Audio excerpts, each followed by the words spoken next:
इतिहास की पुस्तक दूसरा भाग अध्याय 32। इतिहास की पुस्तक दूसरा भाग अध्याय 32। इन बातों और ऐसे प्रबंध के बाद अश्शूर का राजा सन्हेरीब ने आकर यहूदा में प्रवेश कर और गढ़वाले नगरों के विरुद्ध डेरे डालकर उनको अपने लाभ के लिए लेना चाहा।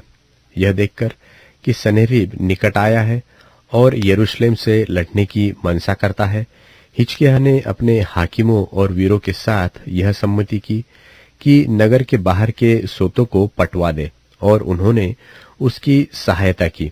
इस पर बहुत से लोग इकट्ठे हुए और यह कहकर कि अश्शूर के राजा क्यों यहाँ आए और आकर बहुत पानी पाए, उन्होंने सब सोतों को पाट दिया और उस नदी को सुखा दिया जो देश के मध्य होकर बहती थी। फिर हिजकिय्याह ने हियाव बांधकर शहरपनाह जहां कहीं टूटी थी वहां उसको बनवा दिया और उसे घुम्मुटों के बराबर ऊंचा किया और बाहर एक और शहरपनाह बनवाई और दाऊदपुर में मिलों को दृढ़ किया और बहुत से तीर और ढाले भी बनवाए। तब उसने प्रजा के ऊपर सेनापति नियुक्त किए और उनको नगर के फाटक के चौकों में इकट्ठा किया और यह कहकर उनको धीरज दिया कि हियाव बांधो और दृढ़ हो। तुम न तो अश्शूर के राजा से डरो और न उसके संग की सारी भीड़ से, और न तुम्हारा मन कच्चा हो, क्योंकि जो हमारे साथ है वह उसके संगियों से बड़ा है, अर्थात उसका सहारा तो मनुष्य ही है, परंतु हमारे साथ हमारी सहायता और हमारी ओर से युद्ध करने को हमारा परमेश्वर यहोवा है। इसलिए प्रजा के लोग यहूदा के राजा हिजकिय्याह की बातों पर भरोसा किए रहे। इसके बाद अश्शूर का राजा सन्हेरीब, जो सारी सेना समेत लाकीश के सामने पड़ा था, उसने अपने कर्मचारियों को यरूशलेम में यहूदा के राजा हिजकिय्याह और उन सब यहूदियों से जो यरूशलेम में थे यो कहने के लिए भेजा कि अश्शूर का राजा सन्हेरीब कहता है कि तुम्हें किसका भरोसा है जिससे कि तुम घेरे हुए यरूशलेम में बैठे हो? क्या हिजकिय्याह तुमसे यह कहकर कि हमारा परमेश्वर यहोवा हमको अश्शूर के राजा के पंजे से बचाएगा, तुम्हें नहीं भरमाता है कि तुमको भूखो प्यासो मारे?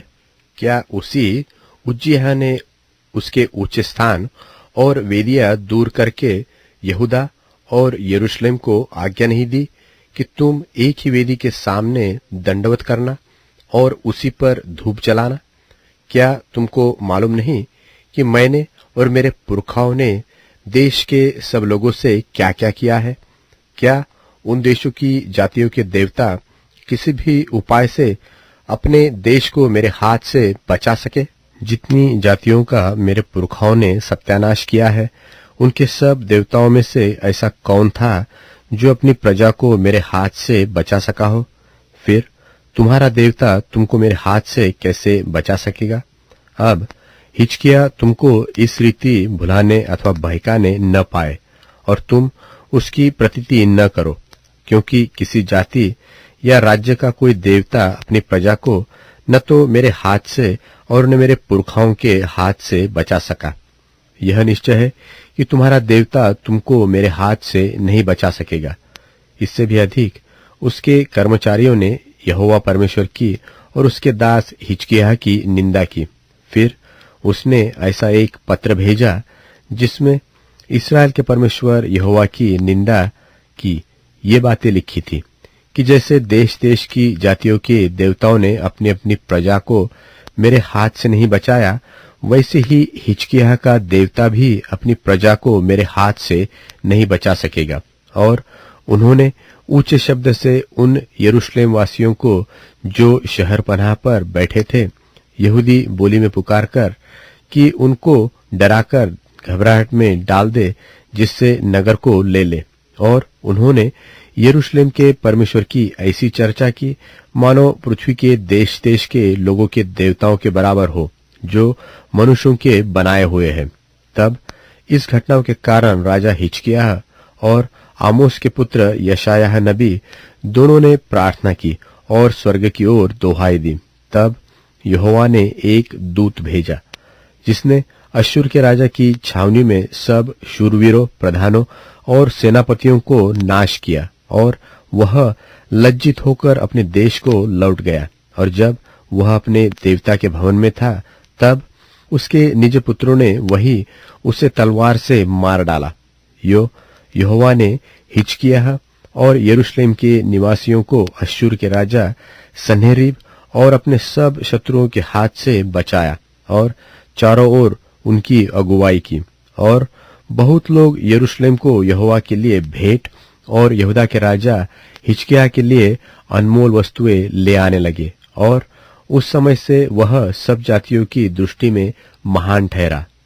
हिजकिय्याह का उत्तम चरित्र। उन दिनों हिजकिय्याह ऐसा रोगी हुआ कि वह मरा चाहता था। तब उसने यहोवा से प्रार्थना की और उसने उससे बातें करके उसके लिए एक चमत्कार दिखाया। परंतु हिजकिय्याह ने उस उपकार का बदला न दिया, क्योंकि उसका मन फूल उठा था। इस कारण उसका कोप उस पर और यहूदा और यरूशलेम पर भड़का। तब हिजकिय्याह यरूशलेम के निवासियों समेत अपने मन के फूलने के कारण दीन हो गया। इसलिए यहोवा का क्रोध उन पर हिजकिय्याह के दिनों में न भड़का। और हिजकिय्याह को बहुत ही धन और विभव मिला और उसने चांदी, सोने, मणियों, सुगंध द्रव्य, ढालों और सब प्रकार के मन भावने पात्रों के लिए भंडार बनवाए। फिर उसने अन्न, नया दाखमधु, टक्का तेल इसके लिए भंडार और सब भांति के पशुओं के लिए थान और भेड़ बकरियों के लिए भेड़शालाएं बनवाई। और उसने नगर बसाए और बहुत ही भेड़ बकरियों और गाय बैलों की संपत्ति इकट्ठी कर ली, क्योंकि परमेश्वर ने उसे बहुत ही धन दिया था। उसी हिजकिय्याह ने गिहोन नाम नदी के ऊपर के सोते को पाटकर उस नदी को नीचे की ओर दाऊदपुर की पश्चिम अलंग को सीधा पहुंचाया। और हिजकिय्याह अपने सब कामों में कृतार्थ होता था। तभी जब बाबेल के हाकिमों ने उसके पास उसके देश में किए हुए चमत्कार के विषय पूछने को दूत भेजे, तब परमेश्वर ने उसको इसलिए छोड़ दिया कि उसको परख कर उसके मन का सारा भेद जान ले। हिजकिय्याह के और काम और उसके भक्ति के काम आमोस के पुत्र यशायाह नबी के दर्शन नाम पुस्तक में और यहूदा और इस्राएल के राजाओं के इतिहास की पुस्तक में लिखे हैं।